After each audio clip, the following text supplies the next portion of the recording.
Lord, as James and Emily begin their lives together today, I pray that their hearts will unite as one. May this day be a start of something beautiful and lifelong. May James and Emily have unforgettable moments, unending dedication, and unselfish motives as they pledge their devotion to each other. Let joy fill every room, and may the joy of marriage point us all to you and to your love. In Jesus' name we pray. Amen. I want to leave you with some advice today, and I will make it quick. I know people worry when a pastor starts to talk. There's many things that could be said. There's a lot of wisdom in this room, but I just have three. The first is that marriage is about every day, not just today. Being married is about being together all the time, not just today. And there's much more to your relationship in front of you than there is behind. The second thing is this: you need to fight for your marriage every day. But for your marriage to be successful, the two of you have to take an offensive approach against those things that seek to undermine and sabotage a marriage. And so to avoid falling into that trap that marriage is only good when it's convenient, you have to fight against where the current of the time wants to take you. Which leads to my last point. Don't live for yourselves. Build a life together that is marked by a spirit of commitment to one another.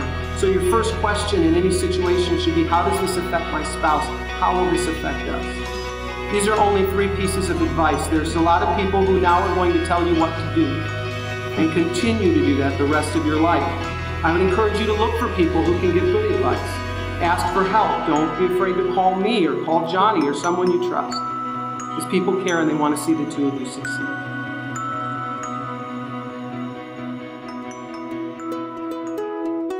My name is Spencer Hoffman, the best man, and one of those truly privileged to say that I really know James Hinske. Now that's for the good, the bad, and the peculiar, I'll say. So James and I grew up together. We collected Pokemon cards together. We went through those awkward middle school years together. We played sports together. Okay, we were MySpace top friends. And lastly, like any true bromance, we went on a lot of tandem bike rides together.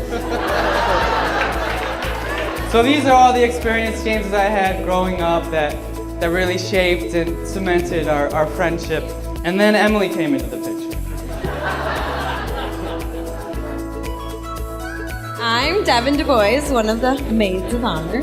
And I'm Olivia Randall. And I met Emily in Mrs. Weaver's 4th grade class. One day, Emily asked if she could walk home with us.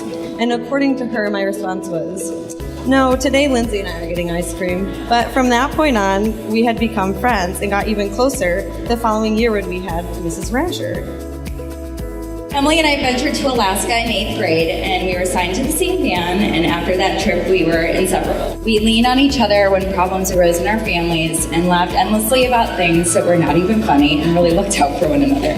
Though I now live across the country, I can say with all sureness that we still pick up where we left off every single time. There is never a beat skipped or an awkward moment triggered by months and months of not seeing each other. It's just always the same as it was 10 years ago. James, crazy to think we were the two young kids who took a walk downtown Marshall for our first date, and now here we are, me getting ready to walk down the aisle to be your wife. Of course, at 16 years old, you were the man of my dreams, but oh, so little did I know. On top of the love of my life, you have become my best friend, confidant, and my biggest supporter. You always ask me, how did I get so lucky? But the real question is, how did I? My dearest Emily, I hope to make you laugh with this letter. At the same time, I don't want to make you cry. If my letter is any indication, I might also have a few tears when you are walking down the aisle. I write to you today, before our wedding, struggling to put into words everything I am feeling. We have 10 years behind us, and I still can't get enough of you. That is the most amazing thing to me. And to think I will have this feeling for the rest of my life. I am beyond lucky to be marrying you, Emily. I love you more than ever. To think back of when we were just kids, the walk downtown, with such great questions like, what's your favorite sea animal? To spaghetti cook-offs, and on to college. Our journey may have begun with you asking me what kind of sea animal I'd like to be and what my favorite genre was, but throughout the years it has grown into something beautiful. You compliment me in ways I did not know possible. You raise my confidence, you call out my stubbornness, and you push me to be my best. It is hard to put into words just how amazing you are. I love your excitement over quirky things and your inner child, your keen sense of adventure, and your love for cooking. You are amazing, and I cannot wait to call you my husband. For all of my life, through the ups and downs, I will love you, always forever. Love, Emily. The thing I hold most dear about you, Emily, is your inner beauty. The way you treat people, the compassion you have for anyone and everyone, and trying to make the best of any situation. And somehow you ended up with me. I hope and pray that I can bring you half the joy you have brought into my life. I will love you, always and forever, whether here or from afar. With all my love, James.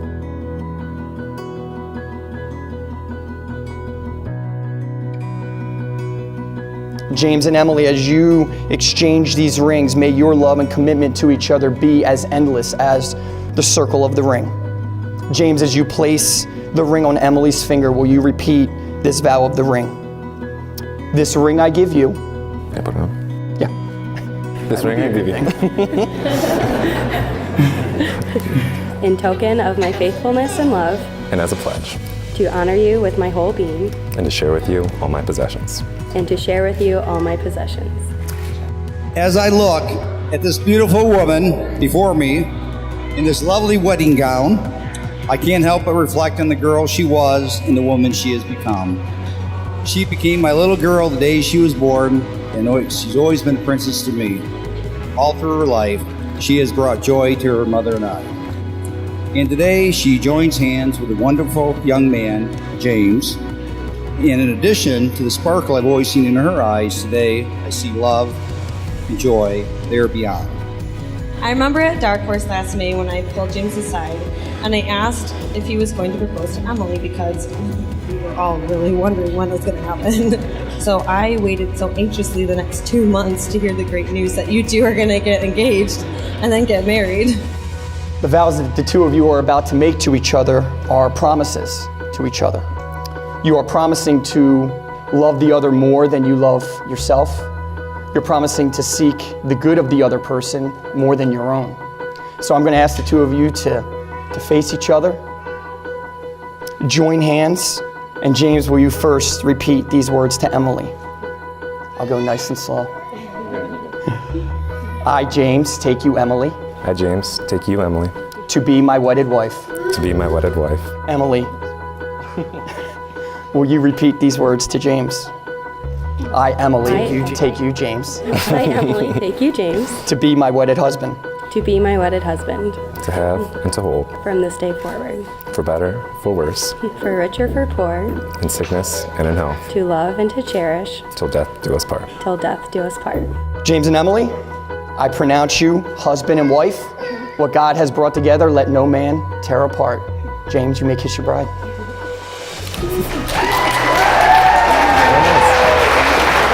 It is my honor to introduce to you for the first time Mr. and Mrs. James Hinske.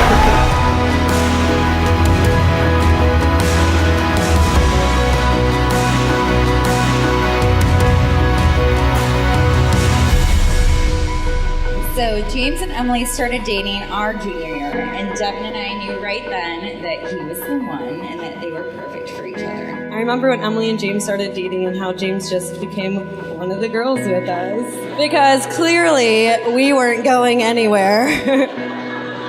We are so thrilled that your journeys have led you here to this moment, and we are so happy to call you both great friends of ours, and we can't wait to see your future unfold. So when Emily and James started dating in high school, I wasn't jealous because I knew in Emily, James had found a perfect match. James had found someone sensible like himself, someone loyal, someone caring, someone he could enjoy himself with, yet most importantly, someone who could keep him in check. With that said, all I ask, Emily, is that you please take James on a tandem bike ride every once in a while. So here's to James and Emily.